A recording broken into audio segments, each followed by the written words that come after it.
Summer is still a few weeks away, but several Vermont State Parks are already open, and they're off to a strong start after the big Memorial Day weekend. We spoke with Parks Director Nate McKean about some of the trends they're seeing and what you could look forward to this year.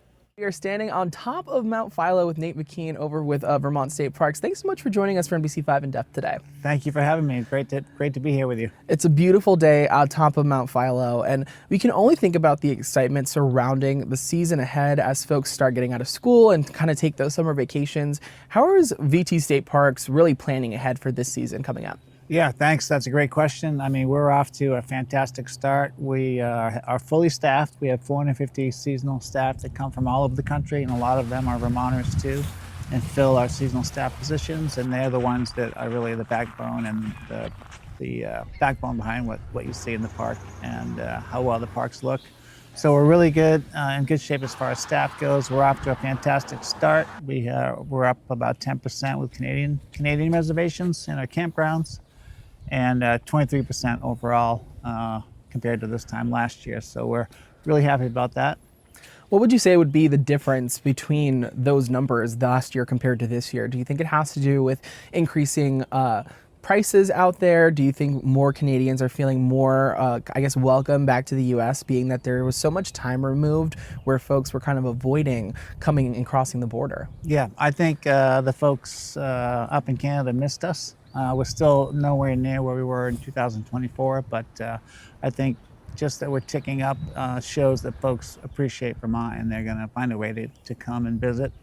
And then in terms of the cost of things, costs are going up for all of us, and gas prices. We typically see more local staycations and folks visiting the parks even more, and seeing more Vermonters. Being that we're just coming off of that Memorial Day holiday, it's kind of the kickoff to the summer season. What can you tell us about kind of the trends that we saw over that 3-day weekend in terms of people who are either camping or coming for a day at places like Mount Philo? Yeah, it was a great start. Like I said, it got kind of cold and rainy on Sunday into Monday. Saturday night, I think most of our campsites were full. We have 2,200 campsites around the park system, so that's a lot of inventory. And what I always find remarkable is our campers' resiliency and their ability to make do and have fun no matter what the weather is. So this week it looks like that it's going to be heating up and warming up, so we're hoping to see more people on our beaches and coming to hike and stuff too. Yeah, you mentioned the trends over in 2024. Based on what we're seeing now in 2026, by the time that the season is quote unquote over, how do you expect the Parks Department to kind of keep up with the demand of folks who may be choosing to stay a little bit more local and take advantage of everything that the state has to offer?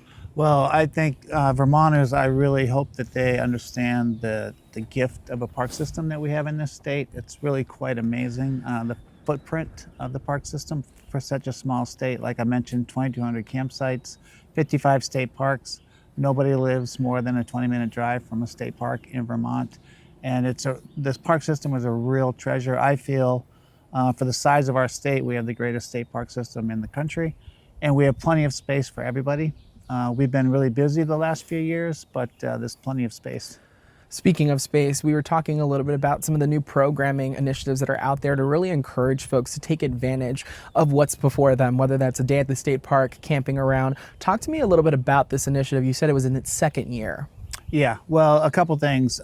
We always are trying to keep visiting parks as affordable as possible for Vermonters.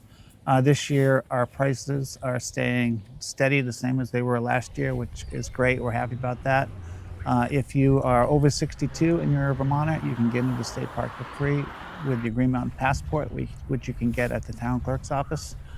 Our friends at Vermont Parks Forever, they were able to start this pilot program. We're in year 2 this year, where if you have a WIC card or an EBT card, you just come to the park, you show that card, and that's your pass into the park. And we had about 30,000 folks take advantage of that last year, and we're looking for even more. And when we surveyed those folks, a lot of folks still didn't know about it. So it's just such a great opportunity. And then if you don't fit into one of those categories, you can easily get an individual pass at a very affordable rate, or a car pass So our past programs are very affordable too.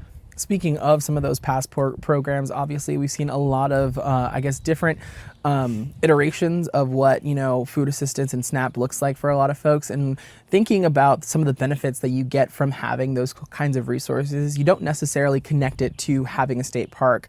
What have you heard from folks who were able to take advantage of the program and how it did help them either, I guess, feel better about the situation that they were in, or just having this access to nature and how that can really change someone's mindset and perspective? Yeah, we had a group of Tuck business school students. They did some surveys for us. They surveyed participants who took part in the program last year.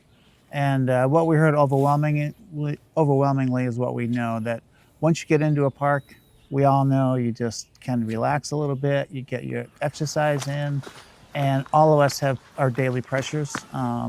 And when you get into a state park, they kind of meld away a little bit, and your kids just have such a fantastic time. So we heard across the board how appreciative folks are, and the park system is getting reimbursed for those visits through private donors to Vermont Parks Forever. So it's really not free, but it's free to the cardholder, as it should be, because everybody needs an affordable way to visit their state park. Yeah. And it's magical once you get here. And I visit every one of our parks repeatedly, and every single park I go into, I'm just overwhelmed, and I want to stay there longer, and I want to bring the kids there. What do you want folks to know and understand about what's available to them? Some folks are coming here for the first time. Some folks are really stepping into a state park for the first time because, again, they didn't know that certain resources were available to them. What do you want them to know about the experiences that they have at their fingertips? We definitely want them to know that we have space for them with 2,200 campsites around the state. Sometimes on holiday weekends, there's a perception out there that it's hard to get a campsite. On our website, you can go onto the website and see park by park what's available by the day. And that's a good way to find a site during a busy weekend. Vermont, we know, is remarkable with its ponds and lakes and beaches and mountains and trails. And really, this park system is the foundation of a lot of that recreation opportunity in the state. And so my biggest fear is that there are Vermonters out there who don't know what a great asset their state park system is, how available it is to them, and how they can benefit once they get into the park. Yeah. On days like today, we're seeing folks from just about everywhere. Some who are retired taking in that morning stroll, some folks who are here on vacation, even some student groups who are here as well. Talk to me a little bit about some of the access that's going to be, the VT Parks is working to expand. We talked briefly about the connection to Wi-Fi and why that might be important for some folks. In terms of getting those initiatives off the ground and seeing them come to fruition, what can you tell us? Right, thank you. We're always trying to get better. I was a park manager back in the early 90s, and our park system was awesome then, and it's even better now. Up here on the summit of Mount Philo, for example, next month we're going to be doing quite a construction project to improve the pathways and circulatory system around the park and improve accessibility. So we're constantly trying to improve our facilities. I think our number one asset is our staff. They're friendly. We want folks to know that. Seek them out, talk to them. They're very helpful. And there's a park close to you. If you haven't tried a state park, if you have one park that you go to all the time, we'd like you to keep going to that park and try another one. For example, Lake Carmi State Park this year is the place to be. The water is clear. It's our biggest campground. There's 155 campsites. So I'm trying to encourage folks, like a little hint, to go to Carmi this year. And we are also, through some federal funding, improving our Wi-Fi connectivity in some of our campgrounds and our parks like this park, where you can come and work for the day. We got to jump back to Lake Carmi because that's a really big statement to make there. Obviously, we've seen that there has been a lot of work that has gone on to improve the health of the lake. Talk to me about some of that work that really went in to make that a destination for folks this summer. Yeah, well, folks have been working hard on Lake Carmi for a long time now, trying different things to decrease the phosphorus runoff and improve the water quality. And I have to give great credit to the town of Franklin and the Department of Environmental Conservation, the state of Vermont. And they have performed an alum treatment last fall. And the alum is spread through the water. It binds with the phosphorus, and the phosphorus drops to the bottom of the lake.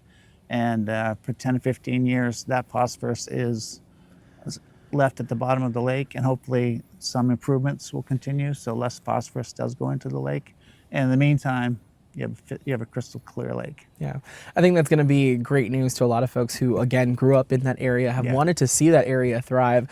If there is a little bit of apprehension in terms of getting into the lake, what do you want folks to know and understand? You kind of talked about the work already, but anything that you'd tell them if they were like, I don't know about this. Yeah, well, I'm glad you mentioned that. I'm going in as soon as I can. It's an uncommon practice in Vermont to do this, but it's well practiced around the country and in many other states. So it's not like it's something new that we're trying and we're hoping it works. It does work, and the water's safe and clear. Yeah. Before we let you go, obviously there is a big, massive amount here of Adirondack chairs and places to sit and really take in the scenery. Talk to me a little bit about how folks can get involved with those efforts. I'm sure people notice them and wonder, how could we either donate one, or how does that process work? Yeah, we do have a lot of Adirondack chairs here. Through our friends at Vermont Parks Forever, you can donate to Vermont Parks Forever and help them fund some programs like improving our nature program in the state parks, or this pilot program with the EBT cards and WIC cards. Like I said, we're getting refunded from them for those visits. Or if you'd like to donate a tree or a chair in memory of somebody, you can do that through Vermont Parks Forever. And all the information is on our website and on the Vermont Parks Forever website. And this year, same-day reservation at Vermont State Parks are available now for the first time. Cancellation fees have been updated, and visitors are encouraged to reach out a week in advance if they need to cancel a reservation. You can learn more about reservations plus additional programming that the department is putting on at vtstateparks.com.